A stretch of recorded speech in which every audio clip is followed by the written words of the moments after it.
project is Harmony, and their token is the one token. So Harmony was founded in 2018 by Stephen Say. He has a doctorate degree in cryptography and previously worked for Amazon, Microsoft, and Google Maps. So what Harmony aims to be is private, secure, decentralized, and scalable, which a lot of Web 3.0 type of cryptocurrencies want to be. What makes Harmony special is that it was a blockchain that was built from the ground up, and it's not a copy of another cryptocurrency. So Harmony is very original and very unique in its interoperability among other qualities. And let's talk about some of the features that makes Harmony special. Harmony is a cross-chain blockchain, which makes it a layer one project. Harmony's bridges can connect proof of work and proof of stake to those blockchains. And the proof of work, which is Bitcoin, that's an ongoing project, but their proof of stake bridges do work like to Ethereum. Their primary bridges, which are the ones that I was talking about, are Ethereum and Binance. So developers simply use a change ID, and then they get EVM executions, which is Ethereum virtual machine executions. So I'll go into more of what that means, how the bridge actually moves assets from one chain to another, which is really one of the best things about Harmony is that interoperability that they're using to get all those projects to work. Ethereum wallets like MetaMask are fully compatible with the One Wallet, with the added bonus of lower transaction fees, which is a really big problem, the gas fees on Ethereum.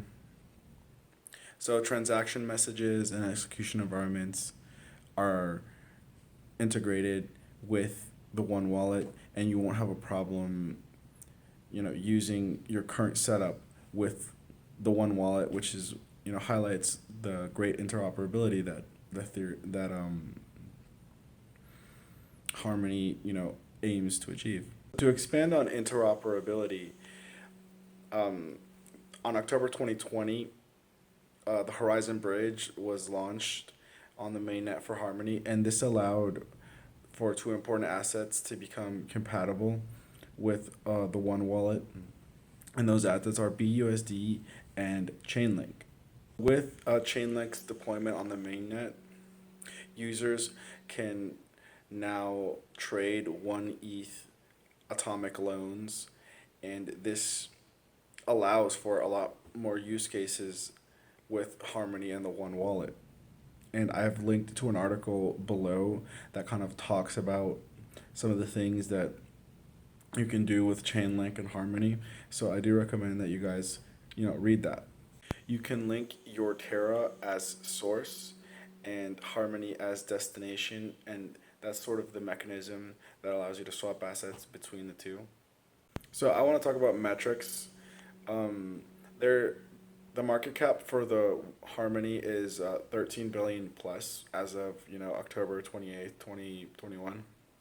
There's 13 billion plus one tokens out there. I think the price last time I looked was like 34 cents for the one token for one token. And the wallet that Harmony uses is the One Wallet, which I mentioned before, which is a browser extension wallet similar to Yoroi or a MetaMask wallet. You download it and it's on your browser. So you can buy the one token on 15 exchanges, and some of the bigger names are going to be Binance, KuCoin, Huobi. In terms of wallets, you can use them in about 11 wallets, mainly MetaMask and also Ledger, which is a cold storage wallet. One token can be used in over 30 DeFi projects and NFT projects. Some of those DeFi projects include SushiSwap, Aave, Travala.com, Blitz. Of that, one can be integrated into over 10 cross-chain blockchains. I talked about Binance, we talked about Ethereum, also Edgeware, also Chainlink, also all of those projects, ecosystems. You can argue and say that if you want a lower gas fee, you can use the one wallet, and they become part of one's ecosystem because of its interoperability. So they don't have to necessarily develop on its own blockchain natively. They can just work interoperably. So their own personal ecosystem is very expanded by that. So for wallet distributions, I've linked below to Harmony's Wallet Explorer, and you guys can go on there and look around.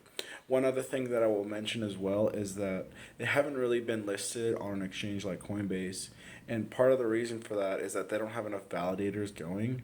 So when blockchain doesn't have enough validators, it's not decentralized enough. They have a lot of risk of getting shut down, or something can happen. They can have like a 51% attack because of a concentration um, of validators.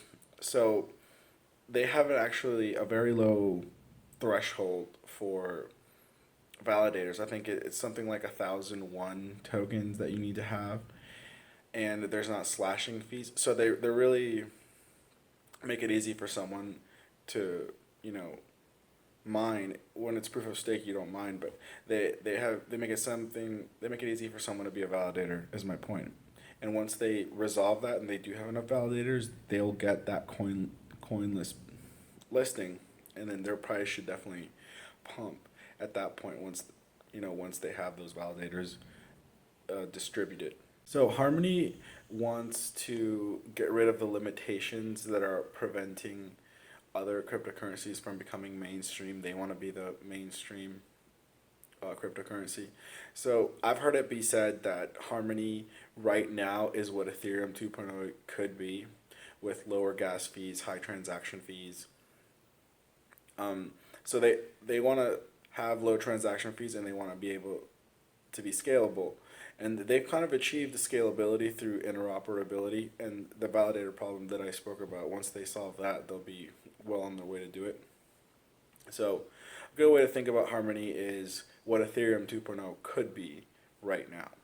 Solve for speed and efficiency energy use. So they've moved to that proof of stake. Well, they started that way, but they have proof of work also. And so with there being no mining, it's just much more energy efficient. Their ability to scale comes from the fast Byzantine fault tolerance protocol, which essentially allows them to process something in parallel, so they can scale their network as more people use the one token to process transactions. Right now, their ability to process transactions is about 2 seconds, so it's very, very fast and very, very low in energy consumption. Harmony also wants to be secure, like every other blockchain. They need security. So their validation mechanism is called EPOS, Effective Proof of Stake, which is a modified version of proof of stake. This consensus mechanism was made with a sharding concept in mind that is utilized by the Harmony network. EPOS is made to be secure, fast, and scalable. The price action now, guys. There was a new all-time high set by Harmony on October the 26th, just under 38 cents. So there is extreme greed when it comes to Harmony. The sentiment about it is extreme greed. The volatility surrounding the price is about 20% at any one time, partly because it's so low.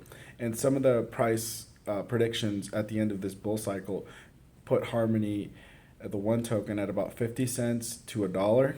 So if you got in at around 30 cents and it goes to 50 cents, that's a pretty decent gain. If it goes to $1, that's around a 3.5x move. So Harmony, it could be a part of your portfolio. I wouldn't bet everything on it, but it's not a bad one. Also, just for in the future, because as they develop more interoperability, people may turn to Harmony as a solution for high gas fees and speed. Some of the news on the one token is they want to have a Bitcoin bridge by November the 1st or November the 30th. They want to have a trustless Ethereum bridge right around November the 30th. And they want to have a cross-chain API with kind of like with Chainlink on November the 15th. So we could see the price of the one token pump because of those news. So, like I said, if you can get into it around 30 cents or less, and then maybe sell it on the news, right? Buy the rumor, sell the news, as they say, then it wouldn't be a bad trade for you guys on a short term basis. Okay, so I want to thank you guys for staying through to the end of the video, those of you that made it to the end. Harmony is definitely an interesting token, not financial advice. You gotta do your own research. Hopefully, some of the things that I told you, some of the links down below will help you do that.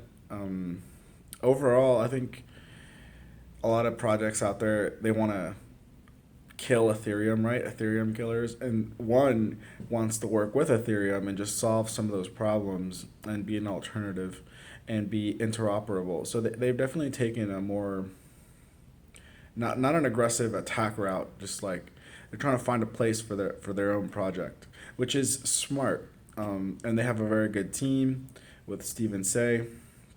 Right now, the project is like around 30 cents. So you get a lot of torque with that project. So if they pump 20% every single, one token goes up 20%, that could be a substantial amount of money. So thank you guys for your time, and don't forget to like and subscribe to the video.